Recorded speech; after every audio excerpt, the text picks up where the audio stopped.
I embarked with words. Assalamualaikum warahmatullahi wabarakatuh.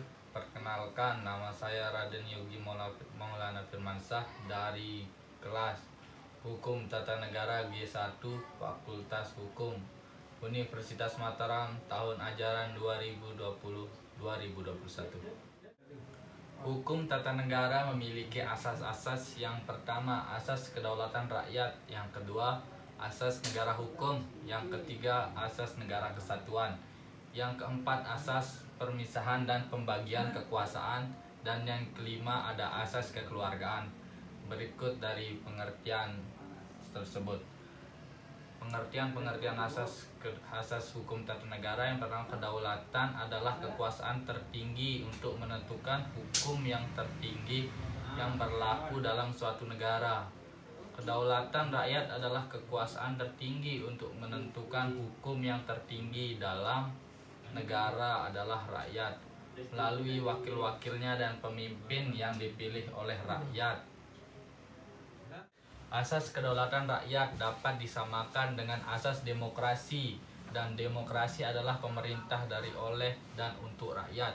Yang ketiga, pemimpin dan wakil rakyat dipilih dari rakyat, oleh rakyat untuk melaksanakan kesejahteraan dan amanat dan aspirasi rakyat.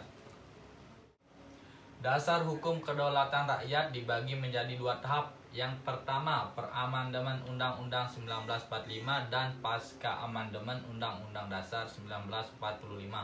Berikut saya akan membahas peramandemen Undang-Undang 1945.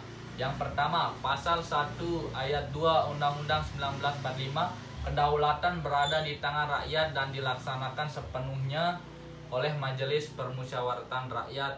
Yang kedua, rumus kedaulatan rakyat tersebut membawa konsekuensi adanya supremasi MPR. Dan yang ketiga, rumusan tersebut juga implikasi hukum menempatkan MPR sebagai lembaga tertinggi negara. Implikasi di bidang ketatanegaraan. Yang pertama, menetapkan MPR sebagai lembaga tertinggi. Yang kedua, MPR memilih presiden. Yang ketiga, MPR yang mendistribusikan kekuasaan kepada lembaga tertinggi negara lain. Yang keempat, presiden menerima mandat dari MPR. Dan yang kelima, kekuasaan membentuk undang-undang ada di tangan presiden. Pasal 5 ayat 1 Undang-Undang Dasar 1945. Yang keenam, kekuasaan yang besar pada presiden. Yang ketujuh, DPR tidak sepenuhnya mengemban dan menyalurkan aspirasi rakyat karena adanya mayoritas tunggal. Dan yang kedelapan, ide parpol tidak bisa berkembang.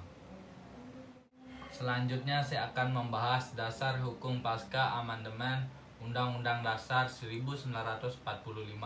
Yang pertama, pasal 1 ayat 2 Undang-Undang Republik Indonesia 1945, kedaulatan berada di tangan rakyat dan dilaksanakan menurut Undang-Undang Dasar. Yang kedua, rumusan pasal tersebut mengandung makna supremasi konstitusi atau supremasi hukum. Yang ketiga, semua kehidupan berbangsa, bernegara, dan bermasyarakat harus berdasarkan konstitusi.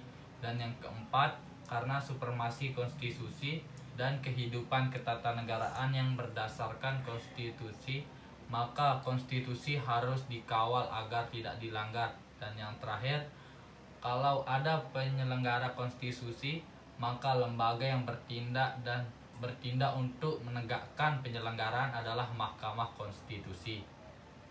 Implikasi ketatanegaraan pasca amandemen. Yang pertama, supremasi konstitusi hukum. Yang kedua, kekuasaan perundang-undangan ada pada DPR pasal 20.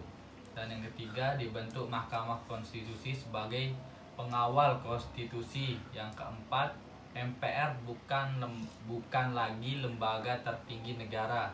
Dan yang terakhir, kekuasaan presiden dibatasi. Tujuan kedaulatan rakyat. Kedaulatan rakyat bertujuan untuk menjunjung tinggi hak dan kewajiban yang dimiliki oleh seluruh masyarakat dalam memilih ataupun dipilih dalam hal pemilu yang diselenggarakan oleh pemerintah. Sekian yang dapat saya sampaikan mengenai asas kedaulatan rakyat. Kurang lebihnya saya minta maaf. Assalamualaikum warahmatullahi wabarakatuh. Marhaban ya Ramadan.